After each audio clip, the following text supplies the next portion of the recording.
சமீபத்துல பார்வதி அவங்க பேசும்போது கமருதீன் அவரை பத்தி ரொம்பவே நல்ல விஷயங்கள் பேசியிருந்தாங்க. அதே போல கமருதீன் அவங்க பேசும்போது பார்வதி அவங்கள மாதிரி ஒருத்தரை நான் பார்த்ததே இல்லைன்னு பேசியிருந்தாரு. இவங்க ரெண்டு பேரும் பேசின இந்த விஷயங்கள் வைரலானதை தொடர்ந்து நிஜமா நீங்க திருமணம் பண்ணிக்க போறீங்களா அப்படின்னு எல்லாம் கூட கேட்டுட்டு இருக்காங்க. பார்வதி கமருதீன் இவங்க ரெண்டு பேரும் ஒருத்தர் பத்தி பேசின விஷயங்கள் அழகழகான விஷயங்களை சமூக வலைதளங்கள்ல வைரல் பண்ணிட்டு இருக்காங்க.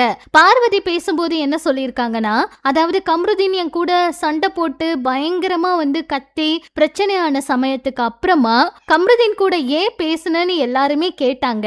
ஆனா கமருதீன் கூட நான் அதுக்கப்புறம் பேசுனதுக்கு காரணமே என்னன்னு எனக்கே தெரியல. ஏன்னா அவ்வளோ பிடிச்சிருந்தது. அந்த வீட்டுக்குள்ள எனக்கு பிடிச்ச நபர் அவங்க தான். அது ஏன் பேசுனேன்னு எனக்கே தெரியாது அப்படின்னு பார்வதி சொன்னாங்க.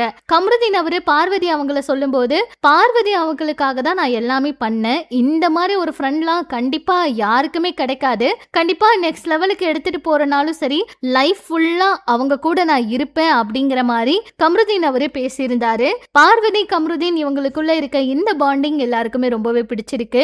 வீட்டுக்குள்ள அவங்க ரெண்டு பேரும் என்னதான் எல்லாருமே எதிர்த்தாலும் அவங்களுக்குள்ள அவங்க பிரியாம தான் இருந்தாங்க.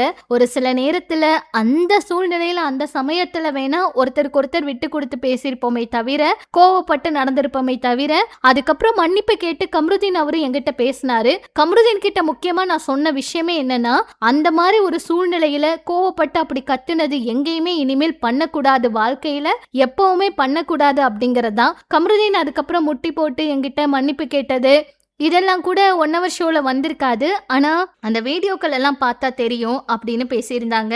அதே போல பார்வதி அவங்களுடைய அம்மா பேசும்போது பார்வதிக்கு அட்வைஸே கொடுக்க தேவையில்லை, பார்வதிக்கு நிறைய பகுத்தறிவு இருக்குன்னு பேசியிருந்தாங்க. அதே போல பார்வதி எல்லா நேரத்திலயும் தொழில் பக்தியோட தான் இருந்திருக்காங்க. நம்ம சொல்றத அவங்க கண்டிப்பா கேட்கணும்னு இல்ல, அவங்களுக்கு எல்லா விஷயங்களுமே தெரியும், எல்லாமே பார்த்துதான் பழகுறாங்க. நம்ம சொல்றத அவங்களுக்கு எப்ப கேட்கணும்னு தோணுதோ கேட்கிற நேரத்துல மட்டும்தான் கேட்பாங்க அப்படின்னு சொல்லியிருந்தாங்க. அதே போல பார்வதி எண்ணத்துல, அதாவது கல்யாணம் இந்த மாதிரி விஷயங்கள் எல்லாம் இப்பதான் அவங்களோட எண்ணத்துக்குள்ளேயே வருது. அது கண்டிப்பா அவங்களுக்கு வரட்டும் தப்பே கிடையாதுன்னு தான் அவங்களுடைய அம்மாவும் பேசியிருந்தாங்க. அதுல தப்பே இல்ல, அது கண்டிப்பா நல்லபடியா பெரியவங்களே பார்த்து அந்த கல்யாணத்தை முடிச்சு வைப்பாங்கன்னு சொல்லி பார்வதி அவங்களுடைய அம்மாவும் இந்த விஷயத்த சொல்லியிருக்காங்க.